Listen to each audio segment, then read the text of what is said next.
The courtroom smelled like old paper and sweat. The judge leaned back, half asleep behind his glasses, while the lawyer, my wife's boyfriend, smiled at me across the table. His teeth were sharp in the fluorescent light, his confidence even sharper. "The judge is my friend," he said, almost singing. "You're leaving this room with nothing, soldier." My wife smirked beside him. She didn't even bother hiding it anymore. "He's too scared to even speak. Look at him." I sat still, silent.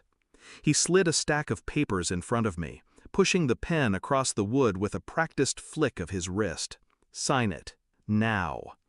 The papers blurred, not from nerves, but from the weight of my restraint.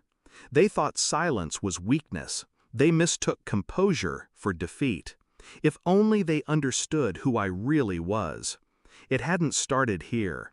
The betrayal had been a slow bleed. Small, almost invisible cuts I hadn't noticed until I was drowning in them. Missed calls, overnight work trips, my daughter asking why mommy's friend kept coming over when I was gone. At first I told myself I was imagining it. I was trained to read lies in enemy eyes, but I refused to apply that skill at home. Love dulls the blade.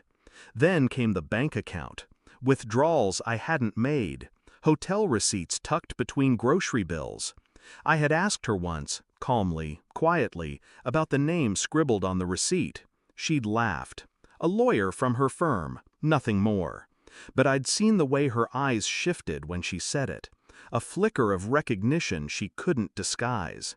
And now he sat beside her, dressed in his tailored arrogance, whispering promises of ruin into my face. She thought she'd chosen someone more powerful than me. She thought wrong. I didn't confront her. I didn't rage. That's what she expected. Instead, I observed. I gathered quietly. Every bank statement, every text message, every late-night call log. My silence became a weapon. She went about her routine believing she was untouchable. I dug deeper. Military precision never leaves you. It waits in the shadows until you need it again. I traced her boyfriend's cases, his connections, the judge he boasted about like a private trophy. I learned the details of their corruption, payoffs, sealed files, favors traded like cheap liquor. No detail escaped me. When she kissed me goodnight with lips that still tasted faintly of his cologne, I didn't flinch. I memorized the taste, stored it like ammunition. The lawyer's confidence wasn't arrogance, it was leverage. He thought he owned the system, and in a way, he did. Judges, clerks, records bent to his will. But men like him always underestimate one thing: patience. I had nothing but time and the discipline to wait. The day of court was their stage, their victory parade. He placed the contract before me, certain my silence meant surrender. My wife leaned in close, her perfume sharp, her whisper poisonous. "Sign it and walk away. Quiet, or we take everything." I looked at the pen, picked it up, tapped it once against the table. Then I slid a folder across to the clerk. It landed with a dull thud. Inside, months of evidence. Wire transfers, emails, photos, records I'd gathered with the precision of a man who had nothing left to lose.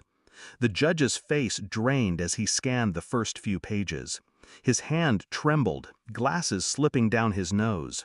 The lawyer's grin faltered. My wife's eyes darted to him, then to me. Neither spoke. I didn't need to. The silence in that courtroom was heavier than any battlefield I'd ever walked. The judge cleared his throat, fumbling, stammering something about conflict of interest. His gavel hesitated in mid-air, caught between duty and fear.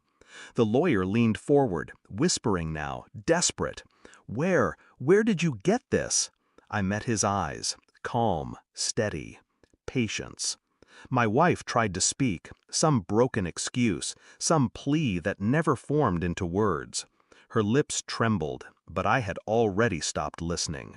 I didn't shout, I didn't gloat, I simply stood, left the pen untouched and walked toward the exit as the clerk carried the folder to the bench. Behind me, their empire cracked in real time. Their whispers turned frantic, the sound of power slipping from their hands, and I didn't even need to turn around to watch them crumble. Later, alone in the quiet of my apartment, I sat with the silence. The rage had burned itself out long before. What remained was something colder, cleaner. They had tried to strip me of everything, but in their arrogance, they had forgotten the one truth I carried from every war zone. The quiet man is the most dangerous. I wasn't a victim. I wasn't broken. I was simply finished. The courtroom, the marriage, the betrayal, it was all ashes now. And ashes don't hold weight. I looked at the empty space where her photos once stood, and I smiled, faintly, at the nothing she'd left me with. Because nothing, I realized, is freedom.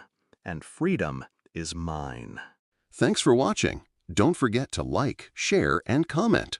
Subscribe now to Cheating Stories Insight World for more amazing stories.